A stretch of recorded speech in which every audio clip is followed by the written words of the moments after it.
chances are that we all at times feel exactly like that, what this topic today is all about, which is powerlessness. Now, isn't it kind of an alarming trend in our time that more and more people feel powerless? Why? I think there are different reasons. I mean, there are the global reasons. This can be the growing injustice in the distribution of wealth. This can be the disturbing and chaotic political climate, can be the dangers for our environment or the increase in gun violence. Sometimes the world really appears like a train wreck waiting to happen, and all we seem to be able to do is just watch it.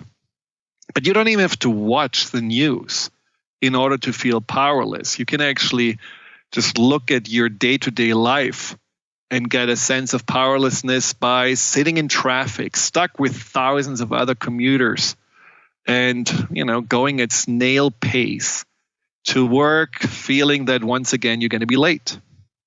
You can feel powerless when you are facing a demanding boss who doesn't seem to have any regard for what you're doing, and maybe also no boundaries in regards to how much this person is loading onto you. Maybe the mounting debt you're dealing with, or again, here, social media. Some social media is driving us into the fear of missing out. And so a lot of people are just in general feeling powerless because these demands and these challenges of our day-to-day lives feel just overwhelming. And I believe that's one of the major reasons why so many, and the numbers are just staggering, are looking for some kind of relief with drugs, alcohol, medication. Now, this is the Empowerment Radio Show, so it is about how we can overcome this feeling of powerlessness. Now, the problem with feeling powerless is not that it feels just really bad, but it also smothers and blocks our innate desires and capabilities to really change and improve ourselves in the situations we're in.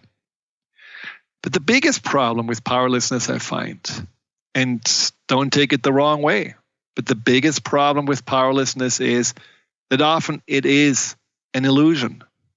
Now, I have deepest compassion for anybody who feels like a victim of his or her circumstances. Anyone who got abused, taken advantage of, or mistreated in any form, of course, deserves kindness and support.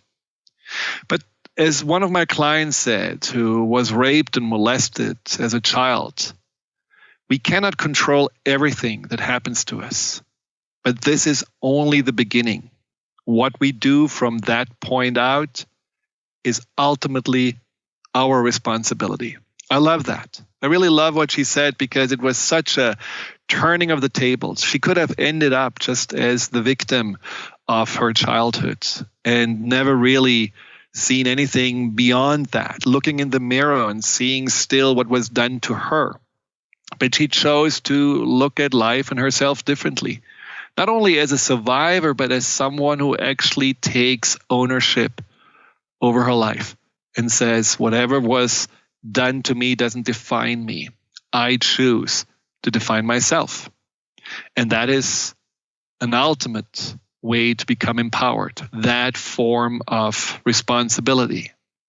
Now, it's good to know that taking responsibility is the way to go, but the next question many of you may have is, what and how can we go from feeling paralyzed and feeling powerless to actually feeling more courage, more optimism, and more confidence? How can we feel more empowered? So today, I want to share with you 5 ways to feel more powerful. They don't really require any special skills. And in fact, they are not even that complicated. The only thing is that they have one price tag on it, which is to pay attention. To pay attention and to be willing to also to learn as you go along. Because feeling powerless is something that I do believe has a lot to do also with the idea that we don't have power, that we are simply not born with power, or we are born in circumstances that don't allow us to follow our dreams or go beyond that, what we really have experienced so far. And finding that power, understanding what that power actually means, is the first step to feeling more powerful. And that is what we're going to talk about after the break. Welcome back to Empowerment Radio. We are talking about ways to feel less powerless and more powerful. Now, if you do have any questions about this topic, if you are struggling with finding your power or you're feeling drained of it, well, call in 888-418-6890. That's 888-418-6890, or go to transformationtalkradio.com. Go to the Listen Live button, and there is then a chat box that you can also ask your questions in, and I'm happy to answer them. Now, the first way of those 5 ways to feel more powerful is to understand your power. What does it mean, personal power? Now, power has a kind of a bad association these days, and it feels like there is more talk about the abuse of it than actually the use of it. But when it comes to personal power, it has really nothing to do with controlling other people, influencing them around us, or making them do whatever we want them to do. And personal power doesn't also really have to do so much with controlling our lives in all of its details, being always at the helm of the ship and being always clear, this is where I want to go and this is where I'm going to end up being, because we cannot really always control our circumstances. We cannot certainly control the people around us. So personal power is much more something internal. It goes right to the core and is really based on the ability to have an alignment of mind, body, and spirit. And it leads then to that really sound mixture of confidence, that sense of competency, but also compassion, a caring compassion for others and oneself. And you know that you're in touch with your personal power when you feel generally safe and secure within yourself, and when you feel like, yes, I can take ownership of my experience of life. When you trust that you have the wisdom and the capabilities to learn and grow from anything life brings you, even if the S hits the fan, even if stuff is falling apart all around you, you still know, I know that I'm going to find a way to grow from this. This is just the fertilizer for me to further evolve. And personal power also means that there is a deep desire to discover, to discover and express more of your true, authentic self. And just know that you are, just by being you, here to make a difference. Making a difference not by doing necessarily something outstanding, but just by being that outstanding human being that you are here for to be. Now, just understanding this is personal power makes you look inside. And it really doesn't make you focus so much on what you used to define yourself with, which may have been more, how far you got in your career, how big your bank accounts are, how your relationships are going. All of those things are, maybe expressions or sideshows. But what real personal power is really ultimately that relationship with yourself. That's where it all starts. Now, the second step to feel less powerless is to notice how you give your power away. Yes, give your power away. It's not taken from you. It's not stolen from you. Ultimately, we give it away. If you feel, let's say, chronically exhausted or you're always broke, you probably would wonder, where does my energy go, or where does the money go? Where do I spend it? Well, that's exactly the same thing that you want to do with your personal power. You want to find out what actually is that, where does this personal power go, and what is actually is what I'm doing, that I'm wasting it, that I'm giving it away. Now, here are some of those signs that you can use and you may identify yourself with that tell you that you are somehow giving your power away. Unconsciously, I'm not saying that we are choosing this, but somehow we are doing this on a subconscious level. So if you let others make decisions simply because you don't trust yourself, that's a way of giving your power away. If you feel that you're not speaking up, you actually don't want to be seen because you don't want to be judged. If you try to fit in and give others what they want from you because you don't like conflict. If you tell yourself that you just have to hold on to a job that you deep inside hate, or a relationship that's completely dysfunctional because you don't believe that you can have anything better. If you deal with disappointments by putting yourself down and questioning your own worthiness, if you focus more on what's not working in your life and on the what ifs of the future than spending time to appreciate and embrace all your blessings, if you feel disgusted and discouraged by, let's say, politicians, but choose to no longer care or even vote, if you make excuses for those who put you down or treat you as if you are their punching ball and never really create a boundary, if you complain about your challenges but tell yourself there's nothing you can do to change them, or if you get angry and resentful when things are not going your way and blaming everybody else, but not really seeing that you have a part in it,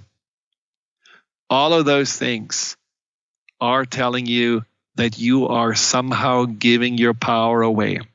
And I think this list can, of course, be miles long. It can go on. But in general, you could say, I'm giving my power away when somehow my reaction to people or circumstances consume my thoughts, my emotions, drain my energy, and somehow I feel afterwards trapped and out of my center.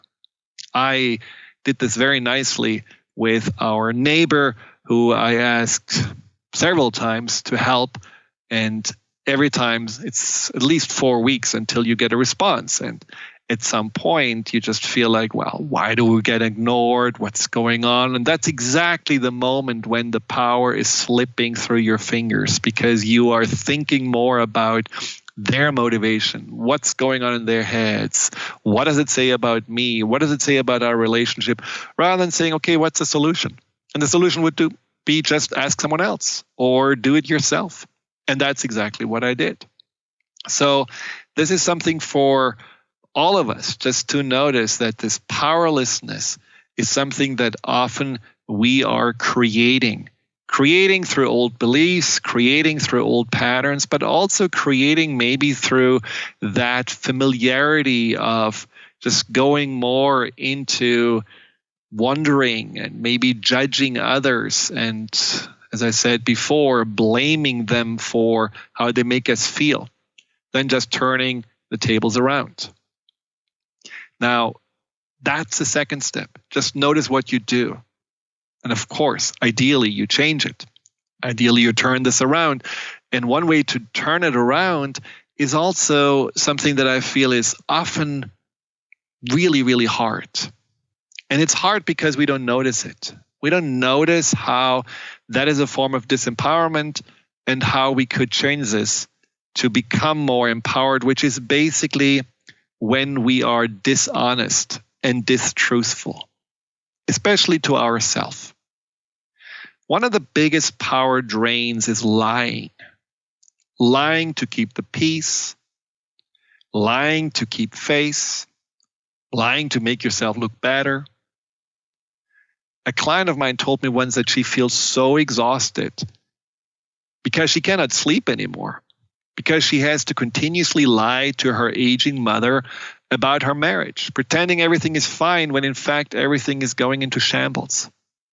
And you may notice this also, that you do lie at times, and every time you lie, you're telling yourself, well, my truth is not really good enough, or my truth doesn't even matter. That's a form of losing your power. So speaking your truth, being honest to yourself and to others, that is definitely a form to, or a way to get your power back. See, when you're lying to yourself, so let's say, for example, you're telling yourself, oh, I'm going to go to the gym, or yeah, I'm going to clean up the garage, and tomorrow I'm going to call my sister, and then I stop eating junk food. And nothing of this really happens. Well, a part of your mind looks at you and says, well, this person is not reliable, and that's not a trustworthy person. And automatically, your mind, especially your inner protective subconscious, will say, well, I need just to somehow make sure that we are safe because that person is not in charge. So if you're turning it around and you're saying, well, I'm stopping lying to myself, I'm going to tell myself only the things that I know I can follow through with, and only the things I know I can make truly happen, you will see how much quicker you feel empowered and you can trust yourself. But it's also a lying when you put yourself down. You look in the mirror and you call yourself fat, old, ugly. You look at your life and you say, I never really amounted to anything. I'm always a loser. I'm always a failure. Nobody loves me. Nobody cares about me. All of those kinds of things are lies because they are generalizations and distortions on the perspective of your life. And it's not the truth. So really going into a much more, let's say, appreciative and also more objective way of looking at yourself and being truthful that I don't want to put myself down. I don't want to treat myself like I don't want to be treated by others with insults and judgment and criticism. That also is a form of empowerment because you stop lying to yourself. Because everything that you tell yourself in those negative ways is ultimately a lie. Even if you would objectively say, yeah, I am fat. But it's still a lie because you're much more than that. You are not defined by your weight. And if you are calling yourself whatever you do, you are ultimately minimizing yourself to that judgment. And the last lie that you want to avoid and change into truthfulness is that lie of not really admitting to yourself and not really acknowledging that you have feelings about something, that you're pretending even to yourself that, oh, I'm going to be fine. Let's say, again, you hate your job, but you hang into it because you tell yourself that you really cannot quit as long as the kids are in school, or you cannot quit because of the benefits, or whatever those things are. This is what you're supposed to do. So you're lying to yourself because you're not acknowledging that deep down inside there is something else, something that is really looking for more joy, more purpose, even if it would mean less salary. Or maybe you feel like your husband wants you always to do something and you just tag along, you just say, oh yes, we'll do that. But deep inside you feel like, I just want a little peace and quiet. But you're never expressing it. And you're never even acknowledging it to yourself. All of those things are being untruthful to yourself. And if you're acknowledging and becoming aware of that truth within, you don't even have to express it yet, just to be able to express it to yourself. That can make a huge difference in the way you feel about yourself and in the way you can access your inner power.